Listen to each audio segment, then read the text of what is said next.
Hello, happy holidays! Welcome to Mental Floss video. We start today with a short story all about how a couple of Dutch provinces had an extremely short holiday season in 1582. Then we take it to the White House to learn some long-standing holiday traditions, and we discuss childhood memories and why they're so easy to forget. All that and more in today's Scatterbrained. Let's get started.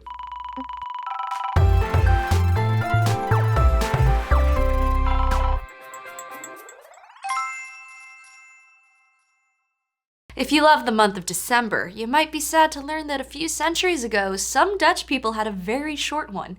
In 1582, a couple of Dutch provinces jumped right from December 14th to Christmas Day. Around this time, much of Europe was switching from the Julian to the Gregorian calendar. This meant that they had to drop a few days, so the provinces of Brabant and Zeeland had an extra short December that year. Most of the other Dutch provinces stayed with the Julian calendar until around 1700. By the way, so those two were very ahead of their time. Julius Caesar was responsible for the Julian calendar, which went into use in 46 BCE. The calendar was an improvement over the old system, but it was still 11 minutes off the actual length of the year. That might not seem like a lot, but it meant that days were shifting in comparison with the seasons over time. This was frustrating for Christians because Christmas and Easter were starting to fall out of their intended seasons. So in 1582, Pope Gregory XIII created a papal bull on the switch to a new calendar. Countries were also standardizing around January 1st as the new year. Not everyone wanted to abide by the papal bull because not every place in Europe was Catholic. This led to a confusing period of time in Europe where crossing country lines could mean you were suddenly 10 days ahead or behind where you'd been. Now that's something for time zones. Other places that made the shift in 1582 included Spain, Italy, and most of France. But most of those skipped 10 days in October rather than December. Great Britain waited until 1752 to start using the Gregorian calendar. But some countries, especially in Eastern Europe, waited until the 20th century. The holidays are a big deal at the White House. There are many long-standing traditions and some new ones too. Nowadays, it's not surprising to have 20 to 30 trees at the White House, but back in 1889, there was only one. Benjamin Harrison was the first president to have a White House Christmas tree. Maybe. Some sources claim that Franklin Pierce was actually the first. William H. Taft mixed up the tradition by putting a tree outside of the private living quarters so it could be enjoyed by the public.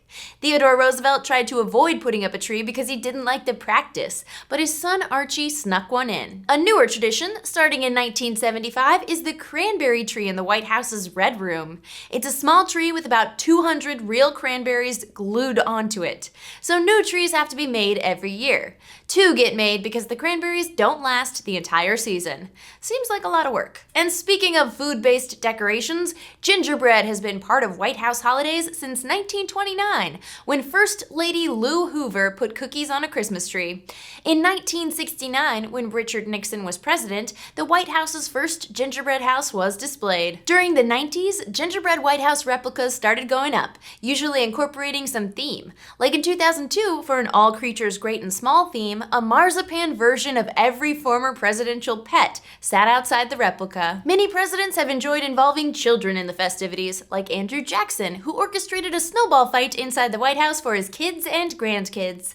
The snowballs were made of cotton, though, and Theodore Roosevelt hosted a winter carnival with 500 children in attendance. President Harrison even played the part of Santa for his grandkids. Children are actually the reason White House Christmas parties started at all. In 1800, 4-year-old Susanna Boylston Adams was staying with her grandparents, John and Abigail Adams, so they had a Christmas party. Now, presidents host about 20 parties every holiday season. This involves a tradition known as the photo line, in which guests wait a long time to take a quick photo with the president. Some people use this moment to make suggestions about what the president needs to do. Others bring excited family members. Bill Burton, who worked as a top press official during the Obama administration, once told the New York Times, "To staff the president and first lady at the holiday photo line is to observe humanity in its most awkward state." In 1979, Jimmy Carter became the first president to recognize Hanukkah. That year, we got our first national menorah in Lafayette Park, which he lit. Many presidents after that lit menorahs during Hanukkah, but it wasn't until a few decades later that a president, George W. Bush, lit one inside the White House. And finally, there's a retired White House tradition, the New Year's reception.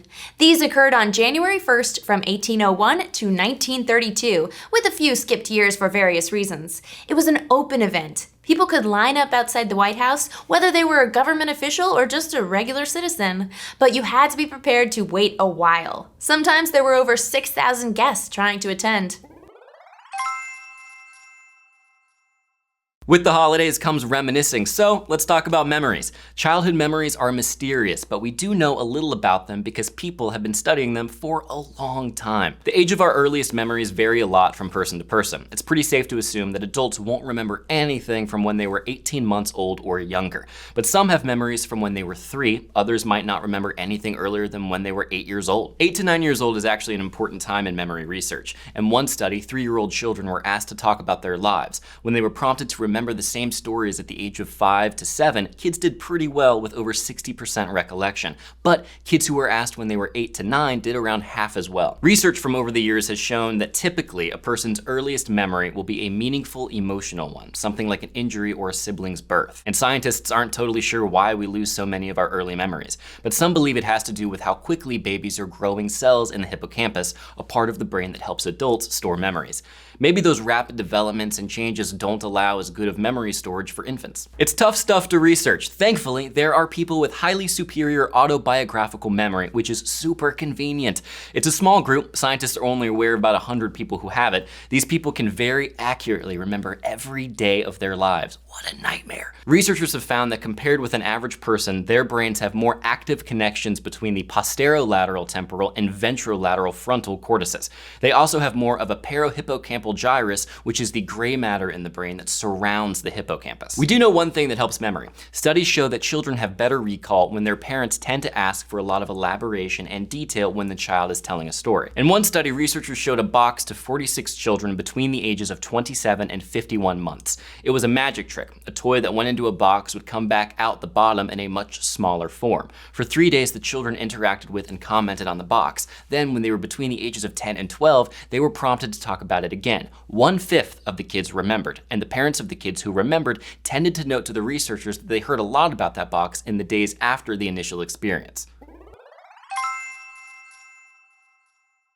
We're going to finish up with a big question about New Year's. Why do we often end the year listening to Auld Lang Syne? First, a quick history of the song. The lyrics started as a poem written in 1788 by a man named Robert Burns. He got a lot of it from other 18th century Scottish poems and songs, though. Like the song Auld Lang Syne by James Watson was very similar, and it was published about 77 years earlier. Burns never took full credit for the poem, though. He once said, "I took it down from an old man," but he believed he was the first to put it in print. A man named George Thompson put Burns' words to the song we know today. People sang it before then, but with a different tune. The lyrics have changed a bit over the years, too. Many credit a man named Guy Lombardo for the holiday tradition. He held New Year's Eve concerts from 1929 through 1976, alongside his band, the Royal Canadians. The concerts took place in New York City and aired on radio or television. Lombardo was originally from Western Ontario and claimed there were a lot of Scottish people there, so he often heard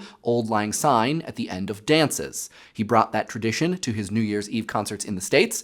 Right after midnight, the band would play the song. But we can't give Lombardo full credit for making the song itself popular. It has historical significance outside of his concerts. General Grant had a band play Auld Lang Syne when Robert E. Lee surrendered, and it was one of the songs sung during the famous Christmas truce of World War I. But Lombardo's concert tradition permeated pop culture. Popular films featured the song throughout the 1930s and 40s. As American movies spread throughout the world, so did Auld Lang Syne on New Year's. And many wonder about the meaning, because the song isn't English, it's Scots. It basically translates to "for old time's sake." It's about reconciling with friends, which is a great way to start the year.